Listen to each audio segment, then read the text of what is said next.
There is a moment, and if you have lived long enough, you have felt it, where you shared something you were building, something private, something that mattered deeply to you, and the moment those words left your mouth, something changed, not in the other person, in you. A small but real deflation, like air leaving something that needed to stay full. You smiled, they responded, maybe they even encouraged you, but the fire that was burning quietly inside you had somehow grown smaller. You did not understand it then, but you felt it, and that feeling was trying to tell you something the ancient world already knew, something the greatest warriors, philosophers, and strategists understood long before modern psychology ever had words for it. The most powerful moves are the ones nobody sees coming, and the most powerful version of you is the one that is being built in silence. Before we talk about strategy, before we talk about discipline, before we talk about anything else, we have to talk about Itachi Uchiha, not the version that gets casually mentioned in motivational posts, not the cool aesthetic, the actual philosophy behind his existence. Because Itachi was not silent because he was mysterious. He was not quiet because it looked powerful. He was silent because he understood something most people spend their entire lives refusing to accept. That explanation is a luxury that costs more than it gives. Every time Itachi could have spoken, every time he could have defended himself, every time he could have revealed his truth, he chose silence instead. Not because he did not have words, but because he understood consequence. He understood that the moment you expose your strategy, you invite interference. And interference does not just slow you down, it reshapes what you are building into something that belongs to everyone else's opinions instead of your own vision. Itachi carried the weight of being misunderstood by everyone he loved, and he did not break, he did not explain, he executed. And when the truth finally revealed itself, no explanation was needed. The results spoke with a voice that words never could have matched. This is not anime philosophy. This is the oldest strategic wisdom in human history,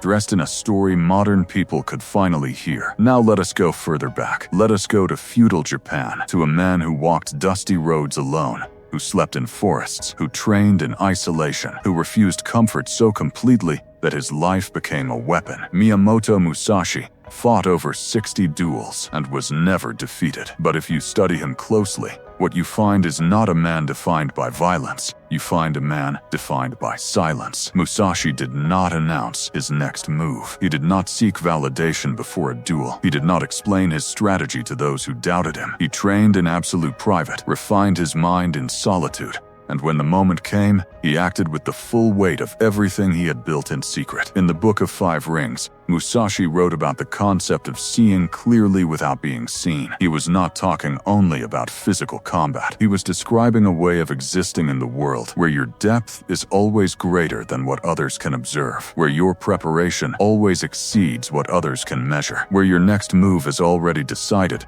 long before anyone around you realizes the game has begun. Musashi was not powerful because he was the loudest. He was powerful because by the time anyone understood what he was doing, it was already done. And this is exactly what is happening to you right now. In reverse, you are leaking your future before it is built. Every time you announce a plan before it has roots, every time you share a goal before it has momentum, every time you hint at what you are becoming before you have actually become it, you are doing what Musashi never did. You are showing your hand before the game is decided. And the cost is not just strategy. The cost is psychological. Modern research has confirmed what ancient wisdom already knew. When you announce your goals, your brain releases the same satisfaction signals it would release if you had actually achieved them. Your mind does not distinguish clearly between the reward of telling and the reward of doing. So it gives you the feeling of completion without requiring the work of completion. And once that feeling arrives, urgency fades, motivation dissolves, and the goal that felt so alive inside you an hour ago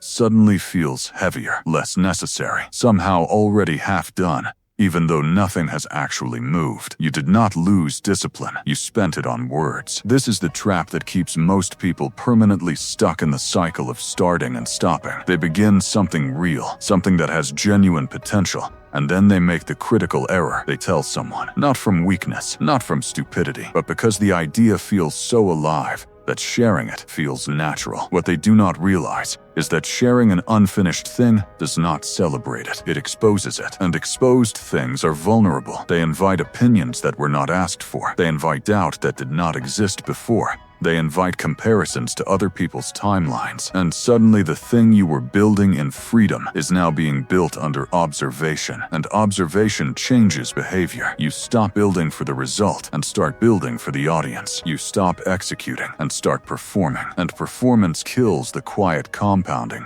that actually creates transformation. Zen philosophy understood this at its deepest level. The Zen concept of Mushin, the mind without mind, is not about emptiness. It is about action that is undisturbed by the noise of external opinion. The Zen masters did not seek approval for their practice. They did not announce their progress. They sat in silence. They moved in silence. They refined themselves in silence. And what emerged from that silence was not just skill, but character, a kind of unshakable inner architecture that external opinion could no longer reach. Because when you build in silence long enough, something permanent forms. You stop needing the validation because you have already experienced the result. You stop seeking approval because you have already felt the truth of your own progress. And at that point, silence is no longer a strategy you apply. It becomes the natural expression of someone who no longer needs the world to confirm what they already know about themselves. Bushido, the warrior's code, carried this same principle into the structure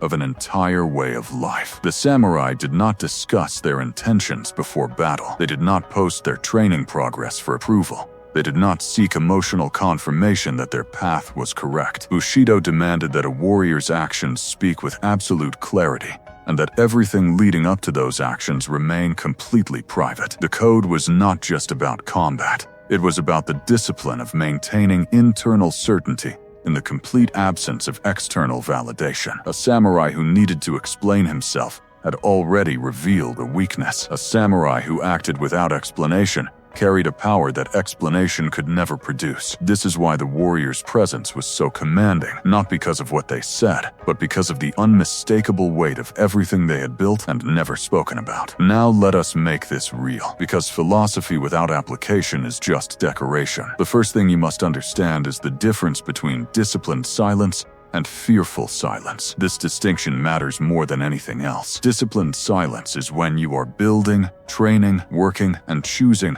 not to announce it, not because you are afraid, but because you understand that the work deserves the protection of privacy until it is ready to speak for itself. Fearful silence is when you are doing nothing and hiding behind quietness as an excuse. One builds your future, the other buries it. Itachi was not hiding. Musashi was not avoiding. They were protecting the process, and that is what you must learn to do. Protect the process. Not every step of your growth needs an audience. Not every version of what you are building needs to be shared before it is complete. Some things grow stronger in the dark, like roots before they become trees. The moment you pull them out to show someone, you interrupt the very process that was making them real. The second thing you must apply is the practice of private execution. This is where most people fail. Not because they are lazy, but because private execution offers no immediate reward. There is no likes, no encouragement, no confirmation that what you are doing matters. It is just you and the work and the silence around it. And in that silence, doubt arrives, resistance arrives. The question of whether any of this is worth it arrives. And the undisciplined mind answers that question by seeking external confirmation. It picks up the phone, it tells a friend, it posts something half-finished in search of reassurance.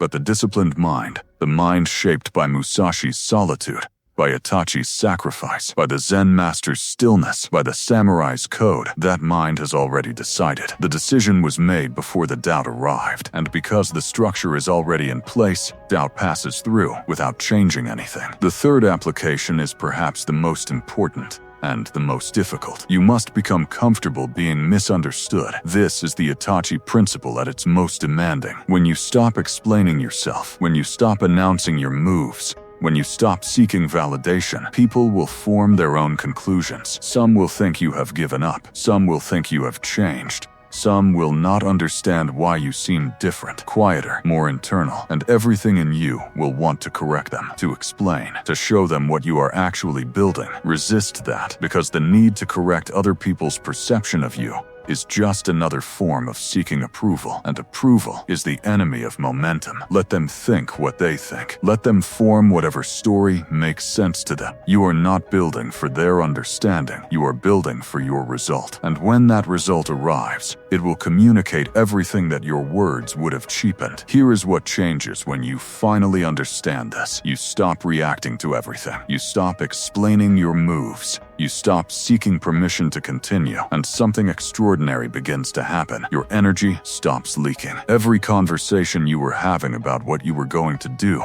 becomes energy redirected into actually doing it. Every moment you spent seeking validation becomes a moment spent building instead, and the compounding begins, slowly at first, invisibly, exactly the way real transformation always begins, not with announcements, not with audience, just with the quiet accumulation of private effort that one day becomes undeniable.